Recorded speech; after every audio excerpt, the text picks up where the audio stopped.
Hey everybody, I'm Drew, And I'm Vince. and welcome back to another Do Talks. This time we're tackling a topic near and dear to both Vince and my hearts. We're going to be talking about Smash. Smurfer! Smarbar, if you will. Yeah, so Drew, when the new Smash came out, Drew and I would always play, and I'd always be like, Smash Bros? And he'd be like, Smash Bros! And we'd be like, it got more and more off track until it just kind of became Smurfer. So, yeah, we lost all... Vowels are just out the window. Yeah. Anyway, I'm sure there's a lot of videos. People are speculating about the next Smash. You know, E3 came and went, no Smash announcement. The sad as it was, the likelihood of a Smash 4 port is pretty low at this point. So what I think we're gonna focus on is the future of the Smash Brothers series. And there's been a lot of talk about like roster stuff, and that's pretty subjective, I think, in terms of like, you know, what rosters people would like to see. And instead of focusing on the roster side of stuff, I thought it would be fun to talk about like what, from a mechanical and feature standpoint, could Smash Brothers do to improve the series as a whole. Is one of the analogies that Vince and I were talking about that spurred this discussion was if they decided to, instead of increase the roster count, they decided to drop it, what else could they do in order to keep the hype train of Smash going? So going at it from that kind of a mindset. Yeah. So one thing that... So I have to preface, this idea was inspired by another video, a guy named Relaxalax, who many of you have probably heard of. He does a lot of Smash videos. But he has this video that talks about if Smash had just a 30-character roster. And one of the ideas he purports in this video is basically rebooting all of the characters. So, like, everybody that got into this hypothetical 30-roster game would have their moveset completely redesigned from the ground up. So, like, obviously Mario, Link, etc. would still be in the game, but they would have new movesets that were both just different and took elements from some of their more recent games. So, like, Mario might have his spin attack from Mario Galaxy, for example, even though he kind of does, but that wasn't a good example. But, like, maybe Link would have some stuff from Breath of the Wild, like Matrix bullet time arrows or something. I don't know. Just, there would be things taken from different, more recent games for different characters. Sure. And, I mean, I think, so, let me just say, I personally don't like the idea of them reducing the roster size, because I love groups of things, I love collection, that's part of the appeal of the Smash series for me. That being said, I do understand why some people might think that's a thing that has to happen at some point, just because Smash 4's roster is gigantic. Like, there's a ton of characters in the game, and if they're just going to add more and more, like, it's going to be a monumental project to develop, it's going to be a monumental project to balance. And so I personally don't like the idea of them reducing the roster size, but I get where it might come from. But I really like this idea of rebooting all of the mainstays, especially the ones that have been around like since the 64 days. Like, their movesets have changed very little. Like, there have been some additions here and there. Mario got Flood. Link has his new dash attack. Yeah, Blue. To be fair, Flood is pretty good in Smash 4. But yeah. But anyway, I really like this idea of rebooting the characters, giving them fresh new movesets. I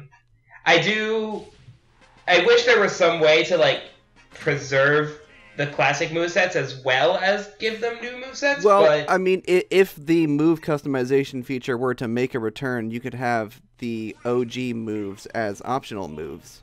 That's true, actually, because that's another point I was going to talk about a little later, was some custom move improvements. But I hadn't really thought about, like, entire moveset swaps, but that could be interesting. I like that idea. Yeah, I mean, it's completely impractical in terms of a balance standpoint, Well, having entire move sets that's true, to yeah. swap between for characters. But it's kind of an interesting proposition, because, like, you have some things that stay constant, like weight, airspeed, running speed, stuff, number of jumps, stuff like that would stay constant. It's just moves that change can still, like, completely... It's like an interesting restriction to creating a character. It's a neat idea.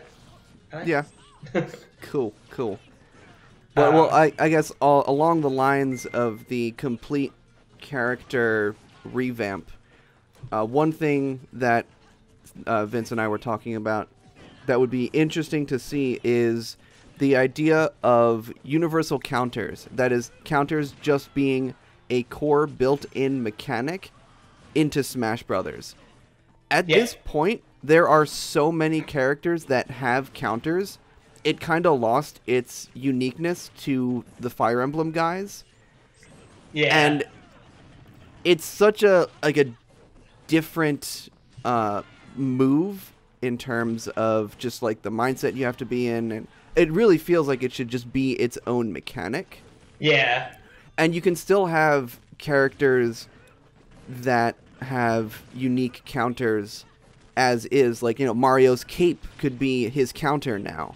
And you have, like, Shulk's counter being the, like, the step back and attack thing, and Marth still having the traditional counter. There's a lot of variation that can happen with the counters, but giving everybody that mechanic sort of evens the playing field a little bit and makes it a little... I would argue that it honestly makes it a little bit easier to balance, though that's just like kind of... there's a lot I'd have to think about. It would give everybody a very powerful option. And it would probably, like, how when you hold the shield button and press A, you do a grab? Like, it would probably be you hold the shield button and press B, and then that would be your, like, counter move. Yeah, exactly. So, like, everybody would have it.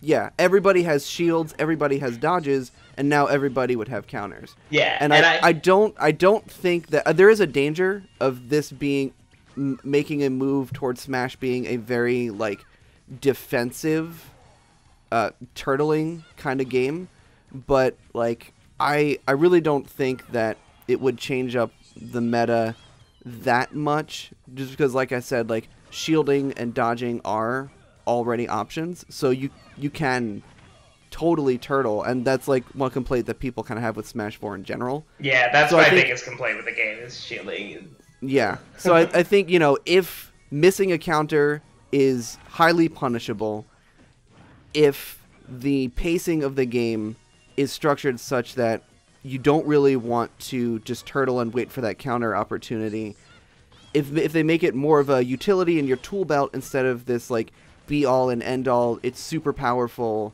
really easy to do kind of thing, I really think they could do a lot of work with that.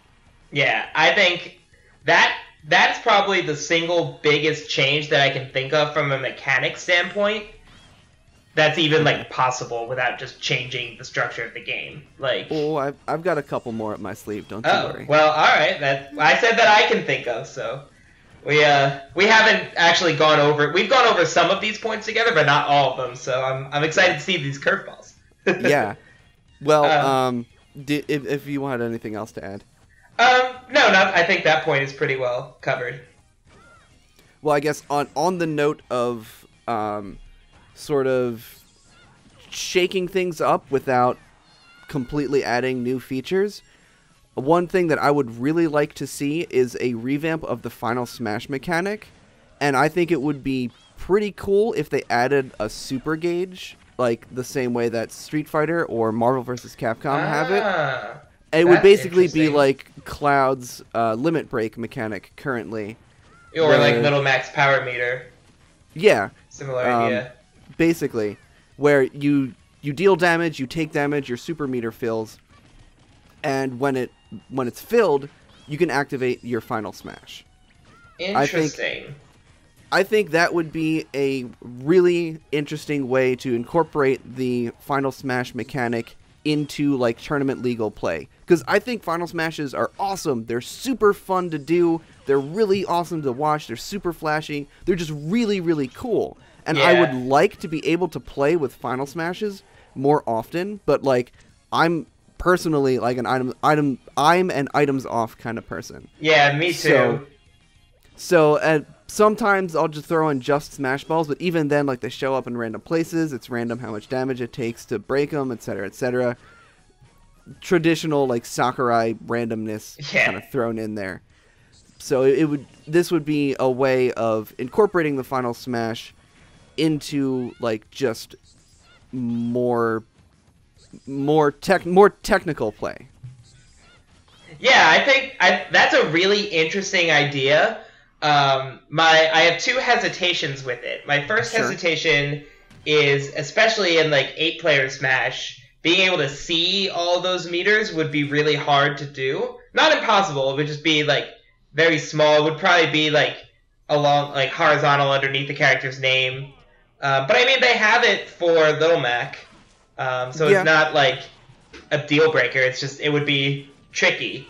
My other hesitation would be that would push, and not that I'm opposed to this, but I feel like Sakurai would be opposed to it, is that it would push the game more towards like a real fighting game, and like it would be like too competitive, and I feel like it's as neat an idea as it is, I feel like it's not something he would do.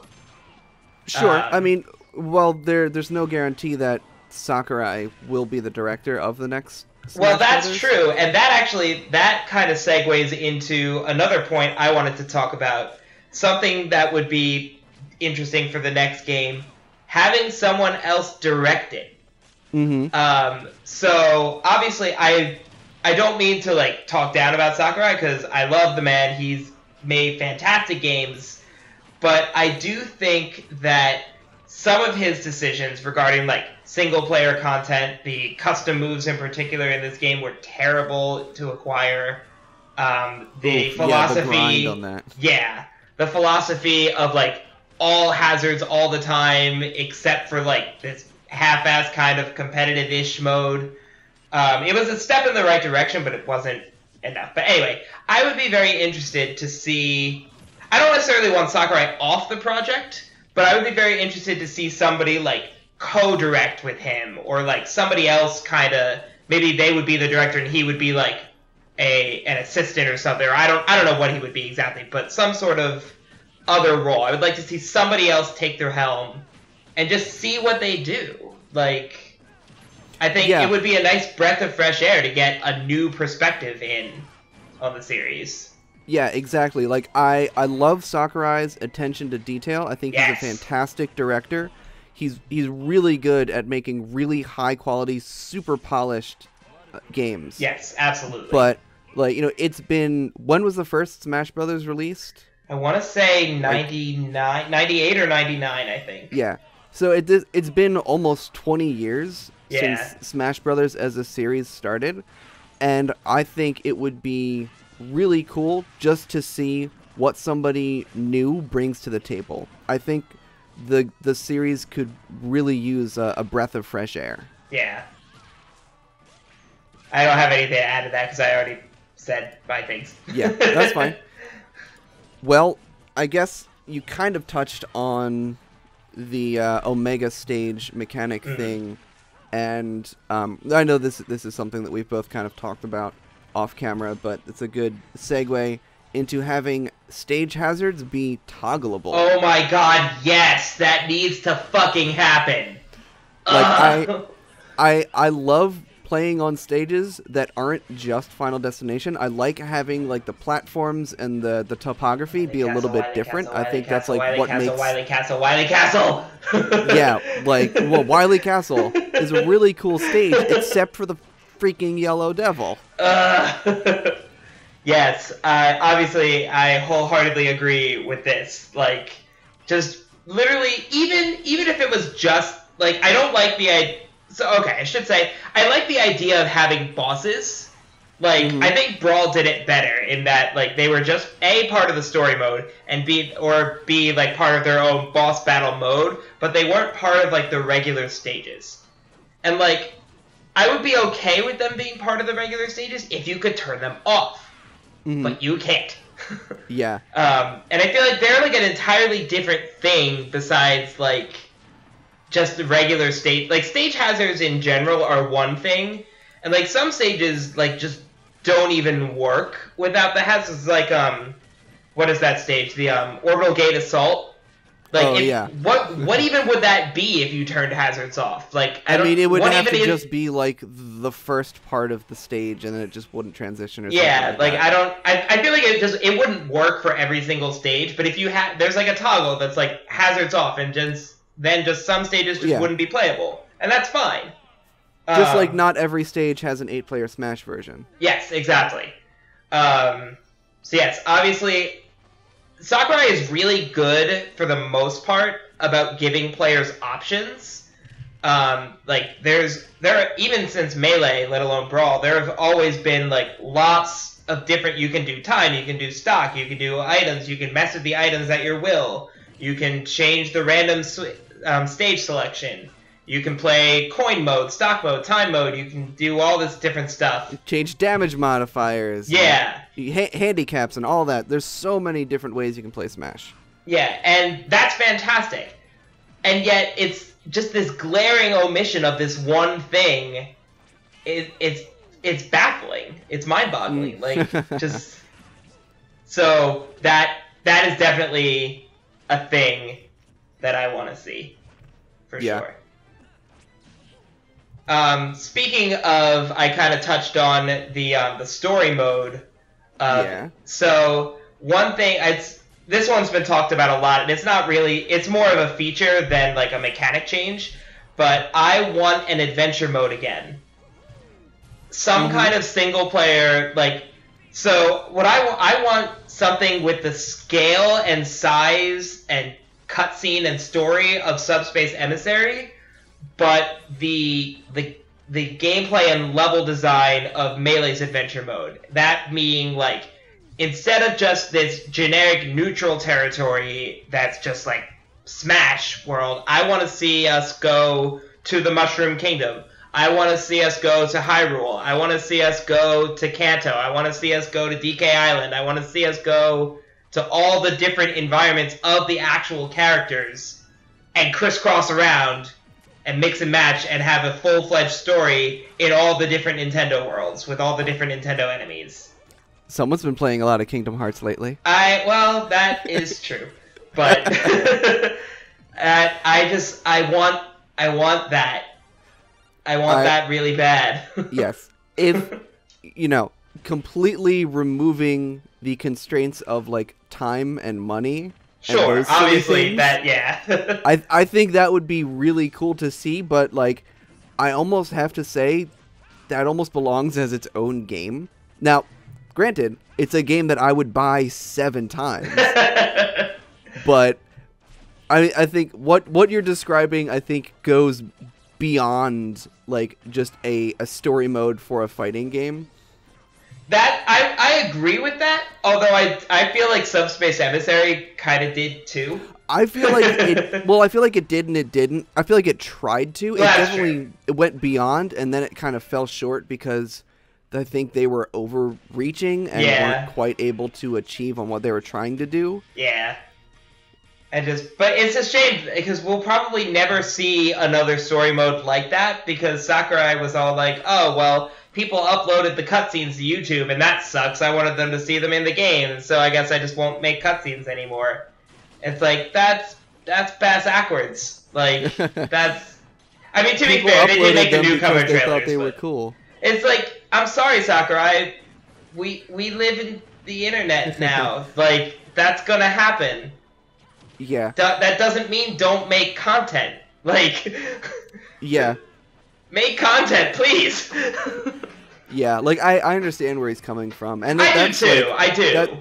It's an issue, like, in general with very story-driven games where people will, like, just record entire playthroughs of, like, Life is Strange. Yeah, I mean, hell, we do that. We did that with, like, Zero Time Dilemma. Well, I mean, that was still very, like, commentary-driven. Like, this is absolutely zero commentary. People just uploading entire playthroughs of really story-driven games. Alright, fair point. And then, like, and then that actually hurts the sales of those games, especially for indie guys.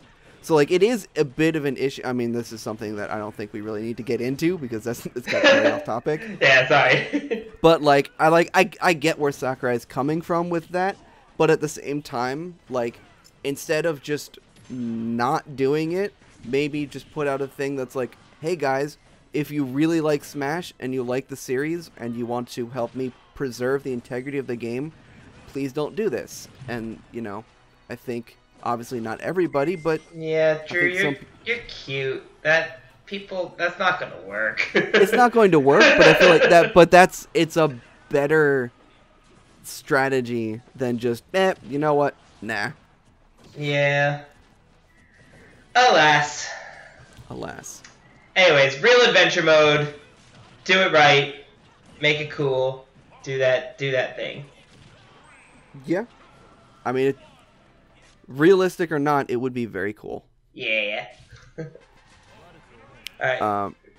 Do you have any more points? I have one more. If you... I have two more, so I'll do one and then you do one. Alright, cool. Okay. So this one shouldn't be, I don't think, too long, but Smash 4 had... what the hell is the name of that mode that I hate? Smash Tour? Smash Tour, that's the one. Yeah.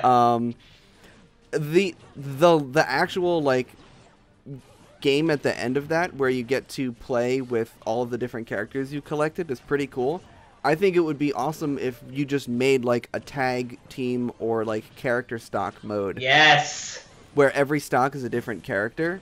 I want that really bad. I've wanted that for a really long time. Project M has that. Project M has it. Like, just...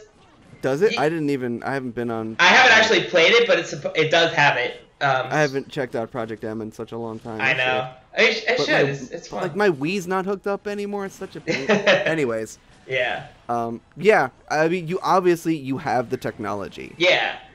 And, like, they could do it in a couple of different ways. They could do it where, like, you just pick X number of characters, 3, 5, whatever it is. They could put a hard limit on it, and they could just make it... They could do it like Smash Tour, where one stock is one character, or they could do it more like Marvel vs. Capcom or whatever, where you could switch out at will.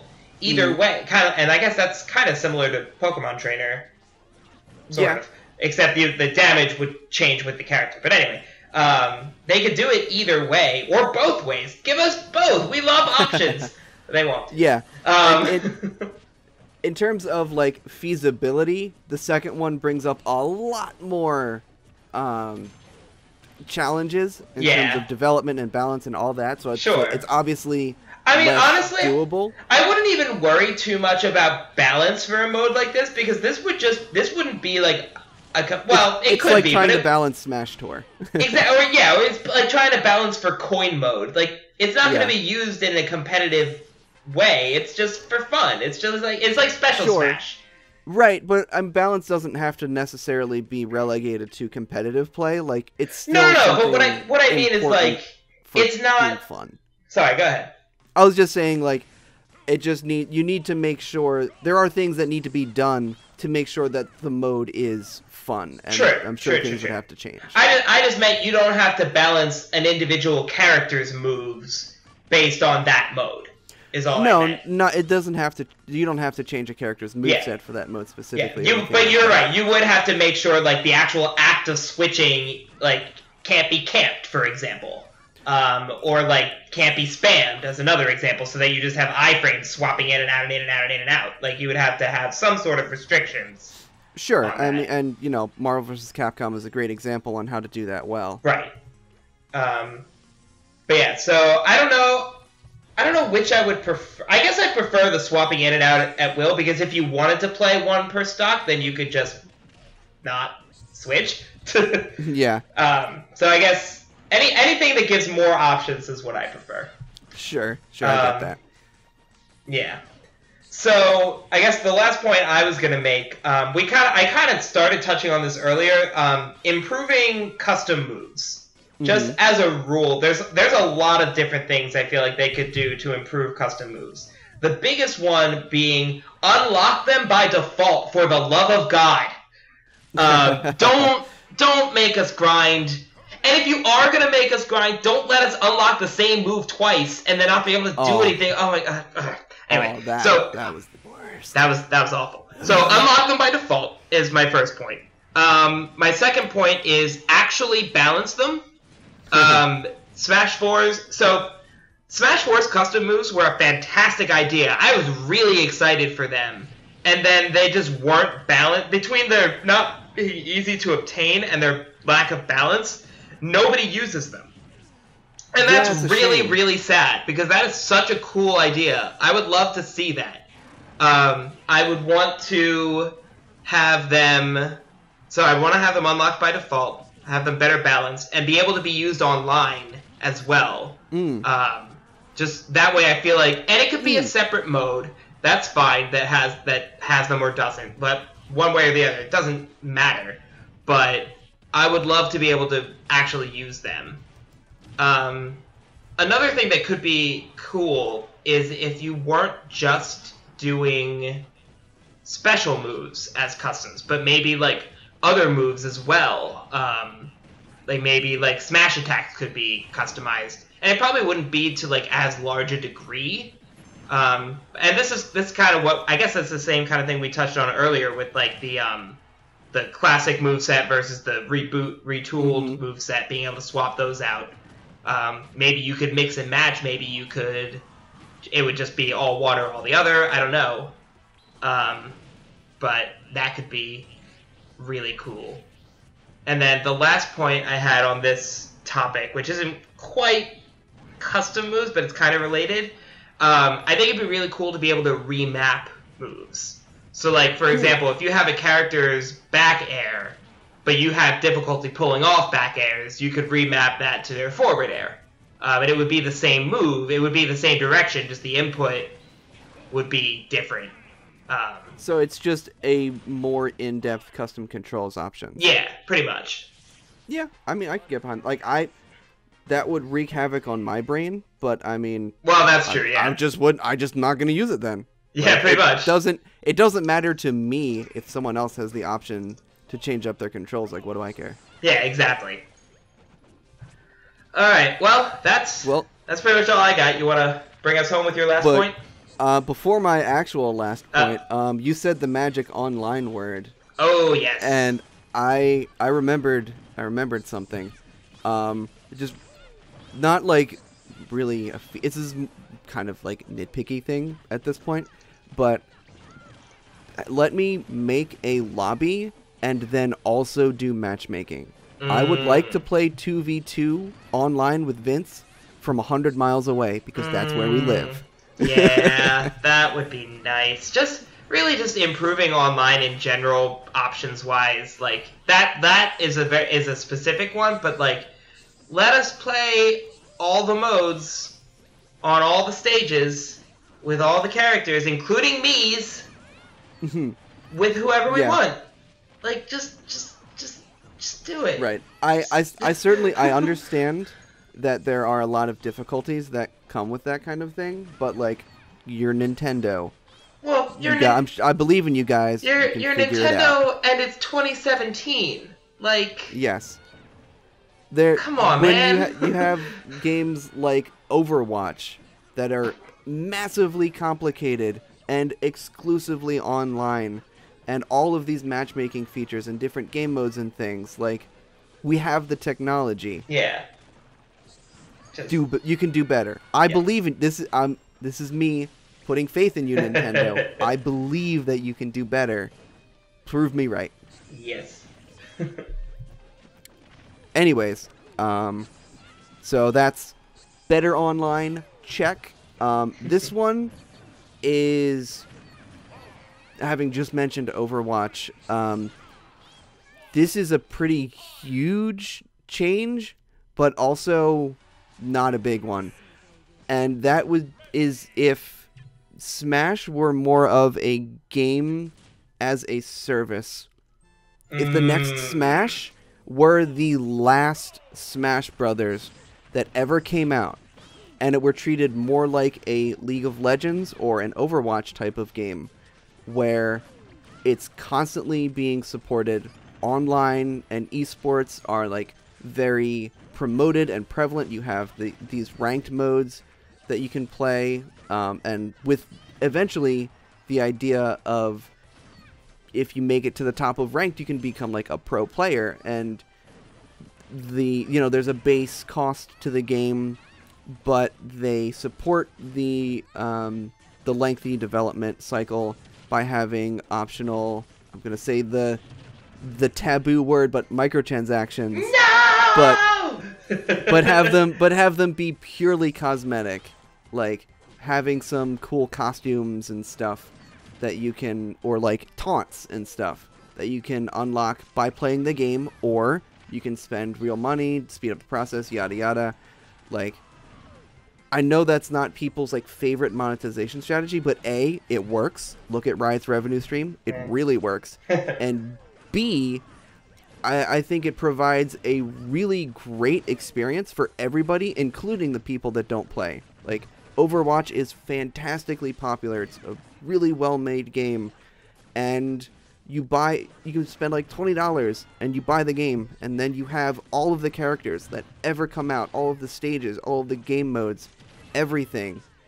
And it's just like I'm looking at that, and I'm looking at Smash, and I'm like, why can't Smash be like League of Legends? Why can't it be like Overwatch?